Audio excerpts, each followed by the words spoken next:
سورۃ البقرہ میں آیت نمبر 127 سے 129 تک ایک پیراگراف ہے جس میں ہم یوں کہہ سکتے ہیں کہ پورے دین کا خلاصہ اللہ سبحانہ وتعالیٰ نے بیان کیا۔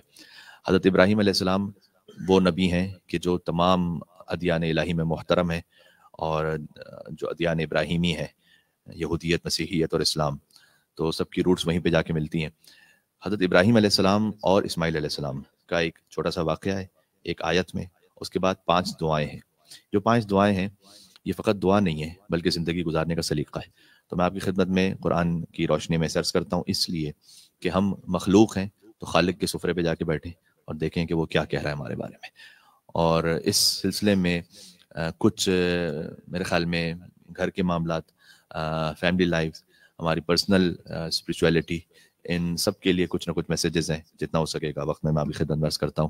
ایک مل کے اور صلوات بھیج دیجیے گا محمد علیہ محمد علیہ السلام پر، اللہم صلی علی محمد وعلی محمد۔ سورہ بقرہ 127 آیت یہاں سے شروع ہوتی ہے، وَإِذْ يَرْفَعُ إِبْرَاهِيمُ الْقَوَاعِدَ مِنَ الْبَيْتِ وَإِسْمَاعِيلُ۔ اے رسول آپ اس وقت کو یاد کیجئے کہ جب ابراہیم علیہ السلام کعبے کی دیواروں کو بلند کر رہے تھے۔ خود اس میں ایک موضوع یہ بھی ہے کہ کیا ابراہیم علیہ السلام نے کعبہ بنایا یا پہلے سے تھا؟ وہ خالی ان کی دیواروں کو بلند کر رہے تھے۔ تو حقیقت یہ ہے کہ کعبہ پہلے سے تھا۔ إِنَّ أَوَّلَ بَيْتٍ وُضِعَ لِلنَّاسِ لَلَّذِي بِبَكَّةَ مُبَارَكًا وَهُدًى لِّلْعَالَمِينَ فِيهِ آيَاتٌ بَيِّنَاتٌ مَقَامُ إِبْرَاهِيمَ وَمَن دَخَلَهُ كَانَ آمِنًا۔ یہ اللہ سبحانہ وتعالیٰ نے پہلے ارشاد فرمایا سورہ بقرہ میں کہ جو سب سے پہلا گھر اس روئے زمین پر انسانوں کے لیے بنایا گیا وہ کعبہ تھا۔ تو حضرت آدم علیہ السلام ہی نے اللہ کے حکم سے اس کعبے کو بنایا۔ جو سب سے پہلا گھر تھا وہ اس روئے زمین پر کعبہ بنایا گیا۔ مولا کائنات کا خطبہ نہج البلاغہ میں ہم یوزولی کوشش کرتے ہیں کہ قرآن اور نہج البلاغہ کو ساتھ ساتھ لے کر چلیں جو میرے خطبے میں، تو خطبہ قاصعہ جس کو کہتے ہیں، خطبہ نمبر 192۔ اب میں اگر یہ کہوں کہ پڑھنے کے لائق ہے تو مولا علی کا ہر کلام ہی پڑھنے کے لائق ہے، تو یہ زیادتی ہو جائے گی تھوڑی سی، لیکن آپ کو ضرور دیکھنا چاہیے خطبہ قاصعہ۔ اس میں حضرت آدم علیہ السلام کی خلقت اور فرشتوں کی آفرینش اور اس سلسلے میں امیر المومنین نے بیان فرمایا ہے۔ اس میں یہ کہا کہ کعبہ وہ ہے شے کہ جس کے ذریعے سے اللہ تعالیٰ نے آدم علیہ السلام سے خاتم تک سب کا امتحان کعبے کے ذریعے سے لیا ہے۔ اس کا مطلب ہے کہ ابراہیم علیہ السلام سے پہلے کعبہ موجود تھا اور آج تک اس کعبے کے ذریعے سے امتحان جاری ہے انسانوں کا۔ بہرحال ایک الگ ایک تھوڑا سا پولیٹیکل موضوع بھی ہے اور بڑا امپورٹنٹ ہے، لیکن اس وقت میں کسی اور طرف ڈیویٹ ہو جاؤں گا۔ تو کعبہ تو پہلے سے تھا۔ اب ابراہیم علیہ السلام کعبے کی دیوار کو بلند کر رہے تھے، وہ اسماعیل من البیت و اسماعیل، اور اسماعیل ان کے ساتھ تھے۔ جس طریقے سے ایک مین بلڈر ہوتا ہے، اس کے ساتھ کچھ اس کے کام کرنے والے کاریگر ہوتے ہیں، تو ابراہیم علیہ السلام ہیں مین بلڈر اور ساتھ میں اسماعیل علیہ السلام ہاتھ بٹا رہے ہیں۔ آپ خالی اس آیت کو غور کیجئے تو مثلا سینئرز اور یوتھ کا کتنا اچھا بہترین امتزاج ہے جو اللہ سبحانہ وتعالیٰ نے بیان کیا ہے۔ مطلب یہ ہے کہ خالی ابراہیم بھی کافی نہیں تھے کہ وہ کعبے کو بنا سکتے، اور خالی اسماعیل بھی یہ کام نہیں کر سکتے تھے۔ جب تک یہ دونوں نہ ملتے تو کعبہ نہیں بن سکتا تھا۔ تو اللہ سبحانہ وتعالیٰ نے کہا کہ جو مین لیڈ تھی وہ ابراہیم علیہ السلام نے لی، لیکن ساتھ میں ایک جونیئر کی، گویا ایک جوان کی ضرورت تھی کہ جو ابراہیم علیہ السلام کا ہاتھ بٹائے تاکہ کعبہ بن سکے۔ اب جب انہوں نے کعبہ کی دیواروں کو بلند کر دیا تو کہتے ہیں ربنا تقبل منا۔ غور طلب بات ہے بہت۔ یہ اللہ تعالیٰ نے نہیں کہا کہ وہ یہ کہہ رہے تھے کہ رب ہمارے عمل کو قبول کر، قالا نہیں ہے یہاں پر، انہوں نے کہا ایسا نہیں ہے، بس ڈائریکٹ اللہ نے کہا ربنا تقبل منا، اے ہمارے رب ہمارے اس عمل کو قبول کر۔ یعنی خود ان کا عمل اتنا زیادہ پاکیزہ تھا کہ عمل گواہی دے رہا تھا کہ اس عمل کو پروردگار تو قبول کر۔ ان کے عمل میں خاص یہ ایک جذابیت تھی۔ اچھا کتنا امپورٹنٹ ہے، جہاں کعبہ بنایا جا رہا ہے وہ ہے مسجد حرام۔ کام کیا کیا جا رہا ہے؟ کعبے کو بلند کیا جا رہا ہے، دیوار کو۔ کر کون رہا ہے؟ ابراہیم خلیل اللہ، ساتھ میں کون ہے؟ اسماعیل ذبیح اللہ۔ اس کے بعد اچھا کیوں بنایا جا رہا ہے؟ تاکہ لوگ نماز پڑھیں اس طرف دیکھ۔ یہ سب کچھ بھی ہے، اللہ قبول نہ کرے تو صفر ہے، زیرو۔ مسجد الحرام میں کعبے کی بنیاد کو اٹھایا جائے، ابراہیم کام کرنے والے ہوں، اسماعیل ہاتھ بٹانے والے ہوں، نیت یہ ہو کہ عالمین میں سب آخر تک اس کی طرف رخ کر کے نماز پڑھیں گے، قبول نہ ہو تو زیرو، کچھ بھی نہیں۔ اور اگر قبول ہو جائے، کیا ابراہیم علیہ السلام نے یہاں کوئی نمازیں پڑھی ہیں، دعائیں پڑھی ہیں، کاریگری کی ہے جس ہم کہتے ہیں بنائی کی ہے، بلڈنگ کی؟ اگر یہ اللہ کے لیے ہے تو یہ بھی قبول ہے، اور کوئی نماز دعا اس میں کہیں اور کچھ ملاوٹ ہے، قبول نہیں۔ ربنا تقبل منا انک انت السمیع العلیم۔ اچھا ہم سے ہمیشہ کہا گیا ہے آپ نے علماء سے سنا بھی ہے کہ جب بھی دعا مانگو تو اللہ کی حمد و ثنا کے ساتھ دعا مانگو. تو یہاں ابراہیم علیہ السلام نے اللہ کی حمد و ثنا کی. انکا انت السمیع العلیم، یقیناً تو سننے والا اور جاننے والا ہے. تو سن بھی رہا ہے کہ میں کیا کہہ رہا ہوں، اور تو جانتا بھی ہے کہ کس نیت سے کر رہا ہوں. تو بڑی ریلیونٹ ہے اللہ سبحانہ وتعالیٰ کی صفات یہاں پر ہے. انکا انت السمیع العلیم. ایک مل کے صلوات بھی جگہ محمد والے محمد علیہ السلام پر. اللہم صلی علی محمد والے محمد. تو ایک بات تو یہاں سیکھنے والی ہے. تو یہیں پہ ایک دعا کرتے ہیں کہ پروردگار جتنے بھی ہم نے اعمال کیے انہیں اپنی بارگاہ میں قبول فرما لے. ہمارے برے اعمال کو اچھے اعمال سے بدل دے پروردگار. برے اعمال کو اچھے اعمال سے پتہ ہے اللہ کیسے بدلتا ہے؟ ایک چھوٹی سی مثال دوں. ایک بالٹی میں ایسا پانی ہے کہ جو پینے کے قابل نہیں ہے، گدلا سا گندا سا پانی، اس کو آپ گارڈن میں ڈال دیں تو وہ فلاور بن جائے گا. لائق نہیں ہے کہ آپ پی سکیں، اس کو یوز کر سکیں. اس کو گارڈن میں ڈال دیں تو وہ ٹری بن جائے گا. یا اللہ تعالیٰ نے نظام تکوین میں سکھایا ہے کہ وہ برے کو اچھے سے بدل دیتا ہے. ویسے ہی اللہ سبحانہ و تعالیٰ ہمارے بہت سارے برے کاموں کو یا غلط کاموں کر اللہ سنبھال لے. کسی نے دعا کر لی، نیت ہو گئی اس کی ٹھیک، اللہ سبحانہ و تعالیٰ سنبھال لیتا ہے، برے کو اچھے سے بدل دیتا ہے. ہور آئے تھے کربلا میں اچھی نیت سے یا بری نیت سے؟ پہلے تو بری نیت سے آئے تھے. برے کو اچھے سے اللہ سبحانہ و تعالیٰ نے ایسے بدلا کہ امام صادق اسلام بھی جب شہدائے کربلا کی زیارت پڑھیں تو فرمایا بے ابی انتم و امی، جس میں حور علیہ السلام بھی شامل ہے کہ میرے ماں باپ اے شہیدان کربلا آپ پہ قربان ہو جائے. یہ ہے اللہ تعالیٰ سیئات کو حسنات سے بدل دیتا ہے. تو ربنا تقبل منا، کہو پروردگار تو اس عمل کو اپنی بارگاہ میں قبول فرما لے. اس طرح سے بڑا مشہور فقرہ ہے کہ بی بی زینب سلام اللہ علیہ نے فرمایا تھا امام حسین علیہ السلام کی شہادت کے وقت. اب امام حسین السلام کی شہادت اتنا بڑا غم ہے، لیکن گریہ وزاری سے پہلے سب سے پہلا جملہ بی بی زینب سلام اللہ علیہ کی زبان مطہر سے جاری ہوا، اللہم تقبل منا ھذا القربان، پروردگار قبول فرما. امام حسین علیہ السلام کی قربانی بی بی زینب سلام علیہ نے پروردگار قبول فرما. تو یہ پہلا فقرہ ہے. یہاں پر ایک اور بہت گہری لطافت ہے. ابراہیم علیہ السلام اسماعیل علیہ السلام کہتے ہیں ربنا تقبل منا، پروردگار ہم سے قبول فرما. کیا قبول فرما یعنی ذکر کیا دوبارہ انہوں نے، ربنا تقبل منا ھذا البنا، یہ جو ہم نے بنایا ہے اس کو قبول کر. ربنا تقبل منا ھذا الکعبہ، یہ جو کعبہ ہے اس کو قبول کر، جو ہم نے اس کی تعمیر کی ہے. یہ ذکر نہیں کیا، ربنا تقبل منا، ہم سے قبول کر. کیا مطلب؟ یعنی ابراہیم اور اسماعیل علیہ السلام نے قابل نہیں سمجھا کہ اپنی دعا میں اس کا نام لے، ذکر کے قابل نہیں سمجھا، کا ذکر کرنے کی ضرورت نہیں ہے، بس جو ہے اللہ جانتا ہے قبول فرما لے. اب آپ دیکھیں کتنا کمال خلوص ہے یہاں پر. اور ایک آیت کے ایک ایک لفظ میں کتنے نکات ہیں. بھی تو 5 منٹ میں نے آپ خدمت عرض کیا، ورنہ اس پہ پتہ نہیں کیا کچھ گفتگو مجھ جیسا ایک فقیر و حقیر بھی. اچھا، یہ پہلی دعا ہے. میں نے کہا ابراہیم علیہ السلام نے جب کعبے کو بنایا تو پہلی دعا کیا کی؟ پروردگار قبول کر. دوسری دعا کیا کی؟ ربنا وجعلنا مسلمین لک، پروردگار تو ہم دونوں کو تسلیم بنا دے تیرے سامنے. مسلمین لک کا سادہ ترجمہ یہ ہے کہ ہم دونوں کو تیرا مسلمان بنا دے. اب ابراہیم علیہ السلام اسماعیل علیہ السلام تو پہلے مسلمان ہیں، اسلام تو ہے ان کے پاس. یہاں پر ایک اور اسلام کی منزل ہے. علامہ طباطبائی نے گفتگو کی ہے، علیکم السلام ورحمۃ اللہ، کہ آپ نے ہمیشہ سنا ہے نا کہ اسلام پہلے اس کے بعد ایمان ہے. یہ بات صحیح ہے.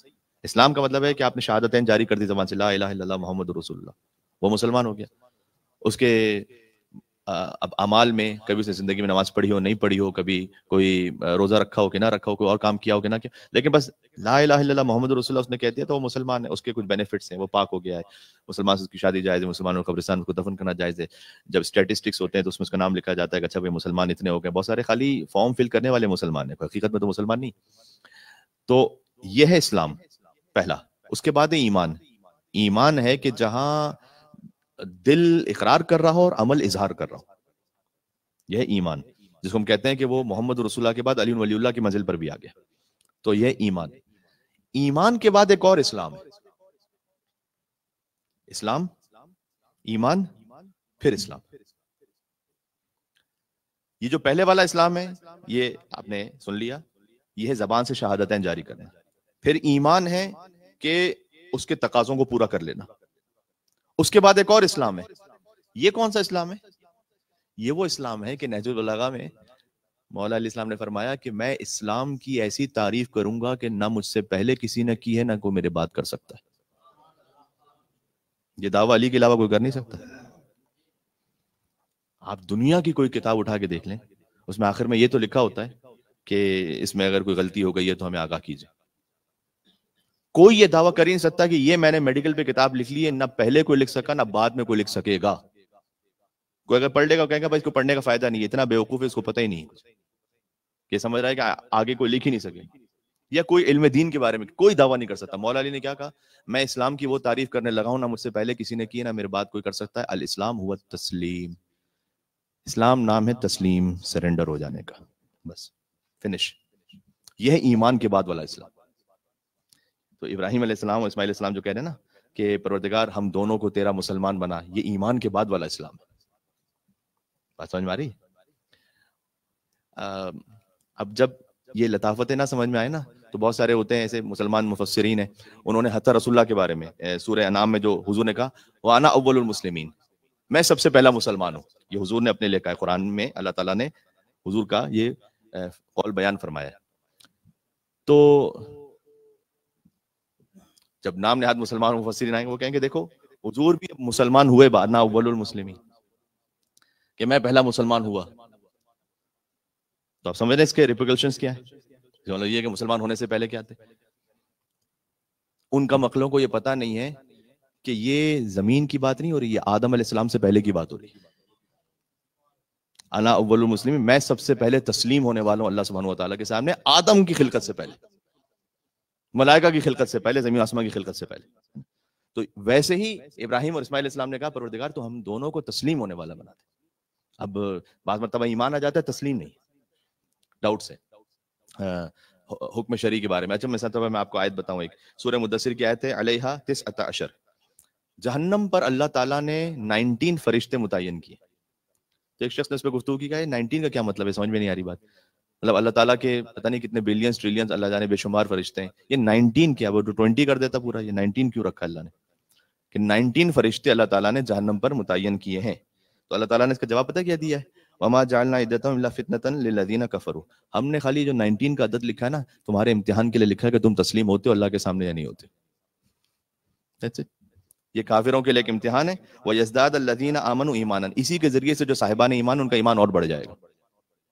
اللہ تعالیٰ نے جب قبلہ بھی تبدیل سَيَقُولُ السُّفَهَاءُ، ان قریب اسٹوپڈ اور احمق لوگ یہ کہیں گے کہ مَا وَلَّاهُمْ عَنْ قِبْلَتِهِمُ الَّتِي كَانُوا عَلَيْهَا، یہ اللہ کو کیا ہو گیا ہے اور مسلمانوں کو کیا ہو گیا کہ انہوں نے اپنا قبلہ ڈائریکشن جو ہے بیت المقدس سے کعبے کی طرف کر دیا ہے. تو اللہ تعالیٰ نے اس کا جواب آگے دیا کہ ہم قبلے کو اس لیے تبدیل کر رہے تھے کہ فقط یہ دیکھنا چاہتے تھے کہ ہمارے رسول کی کمپلیٹ اتباع کرنے والا کون ہے. اور رسول اللہ کی کمپلیٹ اتباع کس نے کی تھی؟ امیر المومنین علی بن ابی طالب علیہ السلام نے.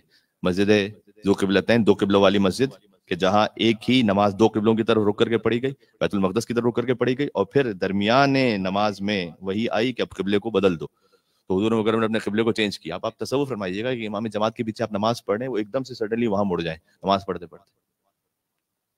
تو بھائی اب کچھ ہم جیسا ایک عام انسان ہوگا تو آپ کہیں گے کہ شاید مولانا کا روزہ لگ رہا ہے، دماغ گھوم گیا. لیکن اگر رسول اللہ صلی اللہ علیہ وآلہ وسلم یہ فرما رہے ہیں اور یہ کر رہے ہیں تو وہاں پر کوئی نہیں سمجھ سکا کہ یہ کیا ہو رہا ہے سوائے علی بن ابی طالب علیہ السلام کے. جہاں جہاں رسول اللہ مڑتے گئے ویسے ویسے امیر المومنین علی بن ابی طالب علیہ السلام بھی مڑتے چلے گئے. یہ اتباع مل کے صلوات بھیجے گا امیر المومنین علی بن ابی طالب علیہ السلام پر.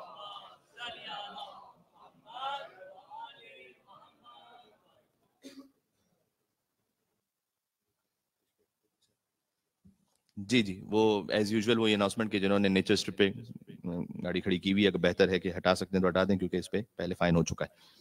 ایک صلوات اور بھیجے گا پھر میں تسلسل شروع کرتا ہوں. اللہم صلی علی محمد وعلی محمد. ربنا وجعلنا مسلمین لک.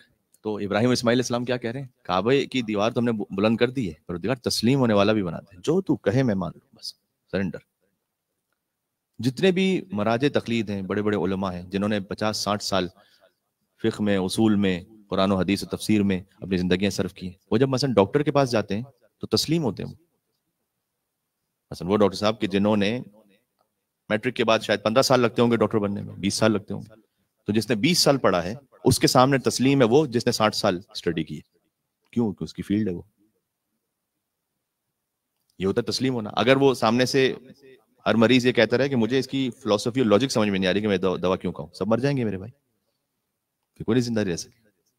تو پہلے ایک مرتبہ آپ یہ چیک کر لیں کہ واقعی حکم شرعی ہے، اگر حکم شرعی ہے تو پھر سرنڈر ہو جائیں. خمس کے معاملات میں اور بہت سارے معاملات ہیں، اور لوگ کہتے ہیں کہ سب اس طرح سے سمجھ میں نہیں آ رہا، یوں کیوں خمس معاف ہے ویسے خمس معاف کیوں نہیں ہے.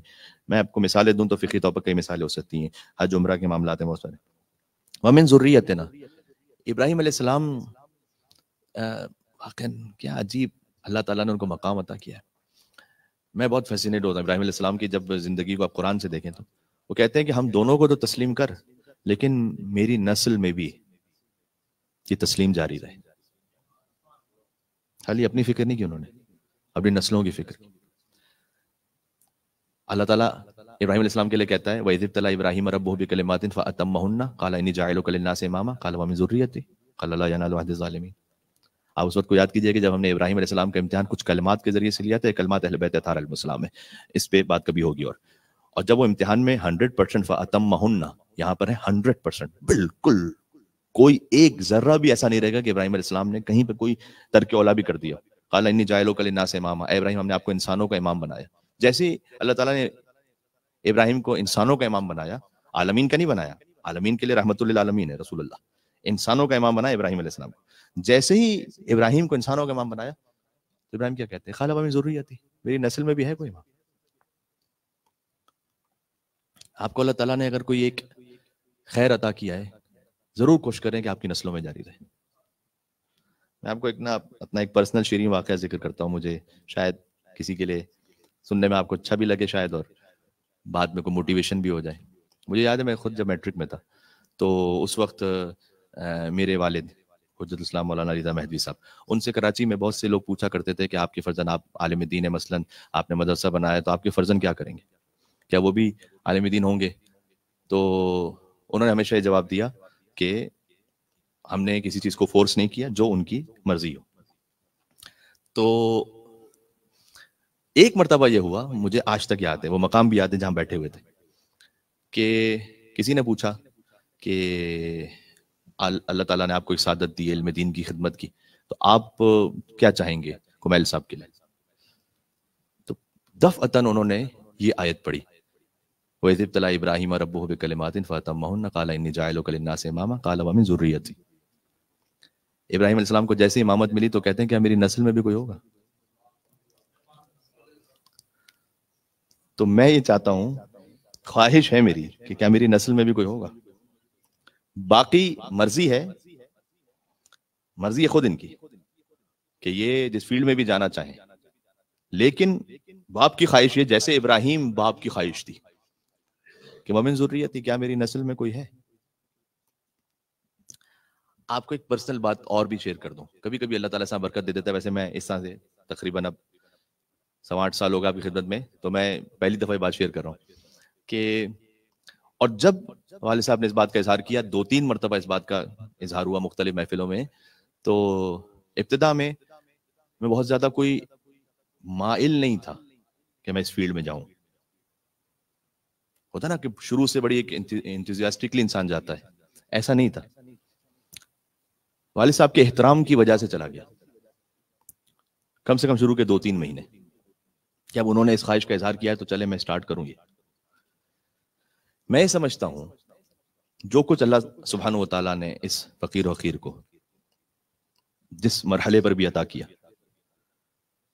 وہ، اور اس میں بریگنگ نہیں کر رہا، یا اللہ جانتا ہے کہ اس میں کوئی تکبر نہیں ہے، کہ بہت مرتبہ زندگیاں گزر جاتی ہیں لوگوں کی ایک مقام تک پہنچتے پہنچتے، جو اللہ سبحانہ و تعالیٰ نے بہت ینگ ایج میں عطا کیا. وہ ہے میرے خیال میں، جو میں آج سوچتا ہوں، یقین جانیے گا محنت وغیرہ یہ کچھ بھی نہیں، یہ سب ایک طرف ہے، وہ ہے باپ کا احترام. اللہم صلی. ایک اور مل کے صلوات بھیجیے گا ابراہیم اور اولاد ابراہیم رسول اللہ صلی اللہ علیہ وآلہ وسلم پر. اللہم صلی علی محمد وعلی محمد. یہ میں نوجوانوں سے کہہ رہا ہوں، آپ والدین کے احترام میں، اگر والدین آپ سے کچھ کہہ رہے ہیں، آپ کا دل اس پہ اتنا مائل بھی نہیں ہے، اور یقیناً کوئی فعل حرام نہیں، کوئی غلط کام نہیں کہہ رہے، آپ ان کے احترام میں کر لیجیے. اللہ سبحانہ و تعالیٰ وہاں سے آپ کو برکت عطا کرے گا کہ آپ سوچ نہیں سکتے. یہ اللہ سبحانہ و تعالیٰ نے وعدہ کیا قرآن میں وَمَن يَتَّقِ اللَّهَ يَجْعَل لَّهُ مَخْرَجًا. جو اللہ کا تقوی اختیار کرے، تقوی اختیار کرنے کا مطلب کیا؟ خالی نماز دعائیں لمبی لمبی پڑھنا ہے. تقوی اختیار کرنے کا مطلب ہے کہ اللہ کی راہ پہ چلنا، جس میں سب سے امپورٹنٹ یہ ہے کہ اللہ کہتا ہے کہ میرا شکریہ ادا کرو اور والدین کا شکریہ ادا کرو.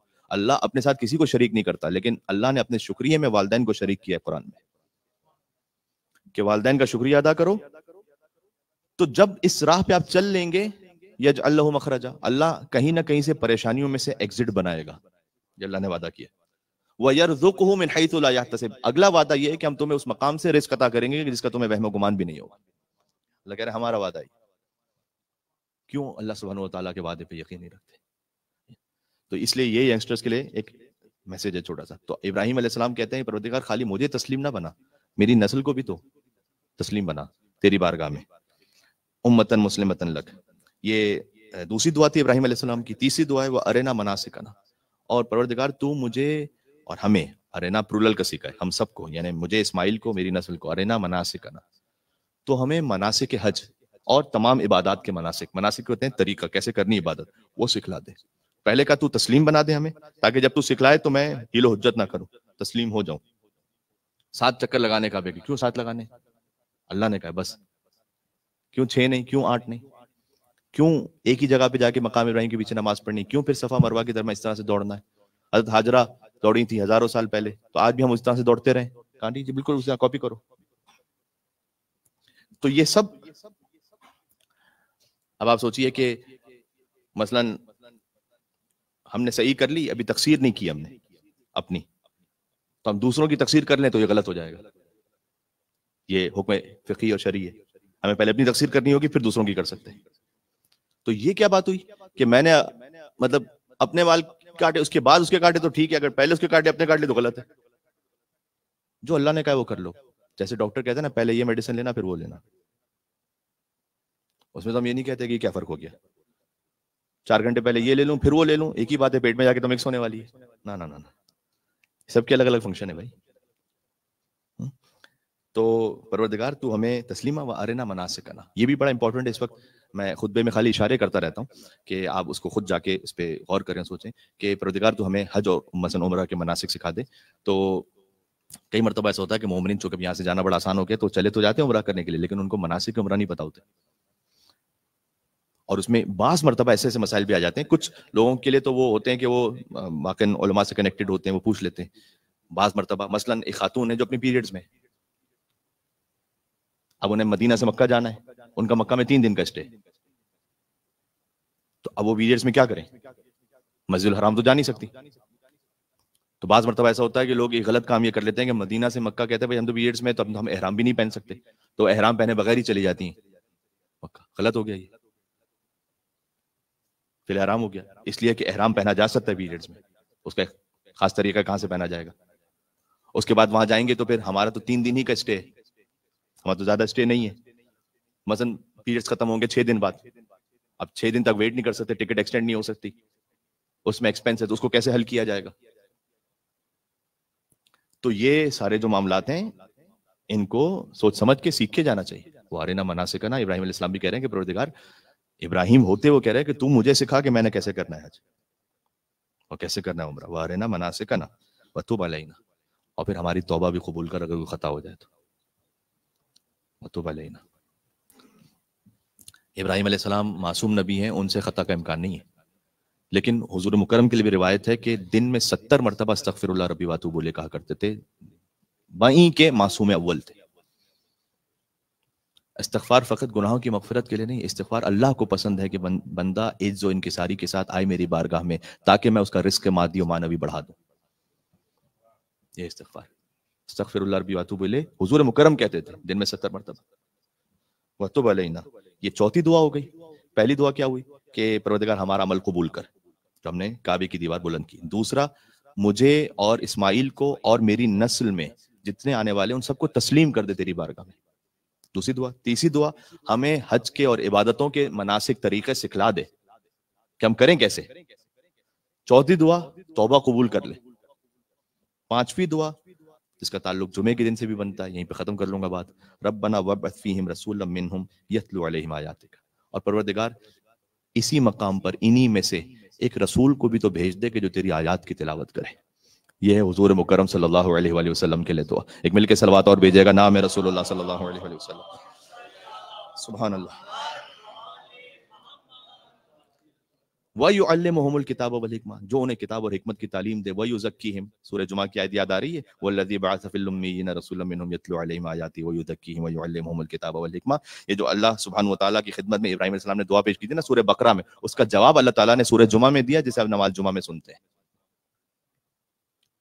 کہ پروردگار تو ان میں ایک رسول کو بھیج. Final point, very important.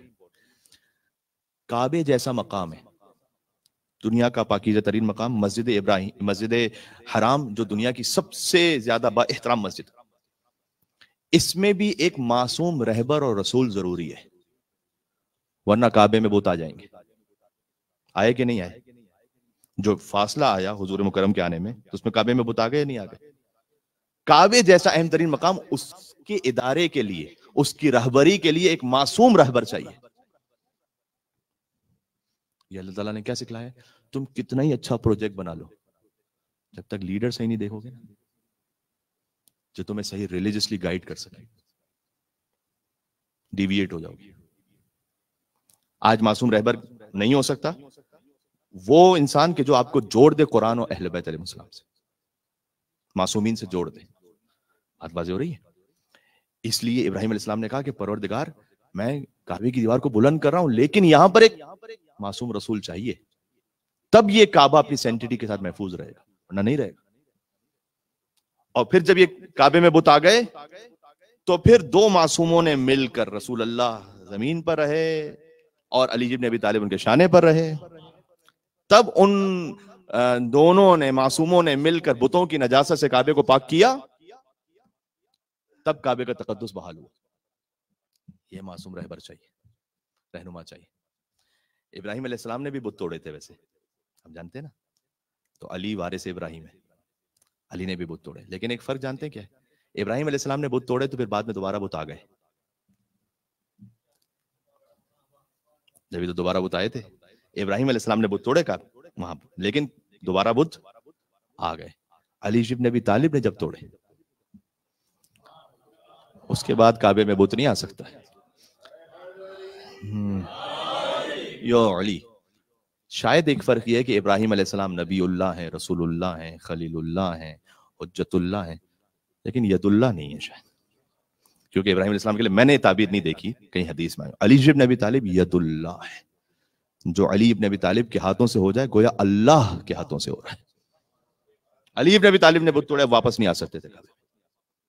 یہ ہے، یہ ابراہیم علیہ السلام کی وہ دعا ہے، قال ومن ذریتی، کیا میری نسل میں کوئی امام ہوگا؟ تو علی آئے ابراہیم کی نسل میں. تو اللہ سبحانہ و تعالیٰ نے جو آپ کو خیر برکت، جو دین، جو معرفت عطا کی ہے، کوشش کریں، دعا بھی مانگیں کہ کیا میری نسل میں جائے گا. اور نسل میں جب اللہ تعالیٰ دیتا ہے تو بڑھ کے دے دیتا ہے. ابراہیم سے بڑھ کر آئے رسول اللہ، ابراہیم سے بڑھ کر آئے مولا علی علیہ السلام. تو انشاءاللہ اس بات کی کوشش کریں، جو آپ نے کار خیر جاری رکھا ہے، کہیں پہ کسی کی مدد کر رہے ہیں، کہیں پہ کوئی یتیم خانہ چلا رہے ہیں، کہیں پہ کوئی مجلس کر رہے ہیں، کہیں پہ کوئی مسجد کا اہتمام کیا، آپ نے کچھ بھی کیا، پروردگار میری نسل میں جاری رہے گا. تو پروردگار تو جتنا تو نے مجھے دیا ہے اس سے بڑھ کر انہیں تسلیم کر دے، اور تیری راہ میں اس سلسلے کو آگے بڑھانے کی توفیق عطا کر دے. یہ ہم سب کے لیے دعا ہو گئی. اللہ سبحانہ و تعالیٰ اس دعا ابراہیم کے ذریعے سے، میں آیت دہرا دوں. اب میری آپ سے چھوٹی سی ریکویسٹ ہے، سورہ بقرہ آیت نمبر 127 729 تک پڑھی میں نے آپ کے سامنے. اس کو جا کے آپ ایک دفعہ پڑھ لیجیے گا. ایک دفعہ پڑھیں گے، آپ کا ترجمہ آپ کے ذہن میں رہ جائے گا، اور انشاءاللہ زندگی گزارنے کا منشور آپ کے ذہن میں رہ جائے گا انشاءاللہ. ہم زمانہ علیہ السلام کے ظہور کی تعجیل کی دعا کے ساتھ کہ اللہ سبحانہ و تعالی ہمیں فرزند ابراہیم کا زمانہ دیکھنا نصیب فرمائے. امام زمانہ علیہ السلام بھی فرزند ابراہیم میں سے. مولا علی علیہ السلام نے ظاہری بتوں سے کعبے کو پاک کیا، اس کے بعد کعبے میں بت نہیں آ سکے. مولا امام زمانہ علی کے بیٹے وہ باطنی بتوں سے کعبے کو پاک کریں گے، کہ جن کا کعبے پہ قبضہ ہے اور ناجائز قبضہ ہے، اور اہل بیت علیہ السلام کی مودت کے بغیر وہ وہاں موجود ہیں، تو ان سب کو کعبے سے وہ پاک کریں گے، ایسے کہ اس کے بعد امام زمانہ علیہ السلام کے بعد پھر کوئی وہاں باطنی بت بھی نہیں آ سکے گا وہاں پر. کہ جب امام زمانہ علیہ السلام خطبہ دیں گے کعبے کی دیوار سے ٹیک لگائے ہوئے، کیا اللہ تعالیٰ نے آپ کا اور ہمارا مقدر و نصیب رکھا ہے کہ ہمارا جو پہلا آیا ہے وہ کعبے میں آیا ہے، آخری جو آئے گا کعبے سے آئے گا. وہ ہے نا. مل کے صلوات بھیجیں امام زمانہ عجل اللہ تعالیٰ فرجہ الشریف. اللہم صلی علی محمد و علی محمد. یہ تذکرہ امام زمانہ علیہ السلام ہو گیا. میرا بڑا دل کرتا ہے کہ کم سے کم آخری خطبے میں چند لمحوں کے لیے سے امام زمانہ علیہ السلام کا ذکر ہو. تو جمعہ کا دن امام زمانہ علیہ السلام سے منسوب ہے، اور دعائے عہد کے مطابق جو 40 دن دعائے عہد پڑھے اللہ سبحانہ و تعالیٰ اسے قبروں سے نکال کے انشاءاللہ پہنچائے گا امام زمانہ کی خدمت میں. تو پروردگار ہماری زندگی ہی میں ہمیں زمانہ ظہور حضرت حجت دیکھنا نصیب فرما دے، اور اگر ہمارے مرنے کے بعد ہونے والا ہے تو پھر ہمیں اپنی قبروں سے اٹھا کر امام کی خدمت میں پہنچنے کی توفیق عطا فرما دے. بسم اللہ الرحمن الرحیم. قل هو اللہ احد اللہ الصمد لم یلد ولم یولد ولم یکن له کفوا احد. علی و اولاد علی، یہاں سے وہاں تک مل کے ایک اور بلندتر صلوات بھیج دیں محمد و آل محمد.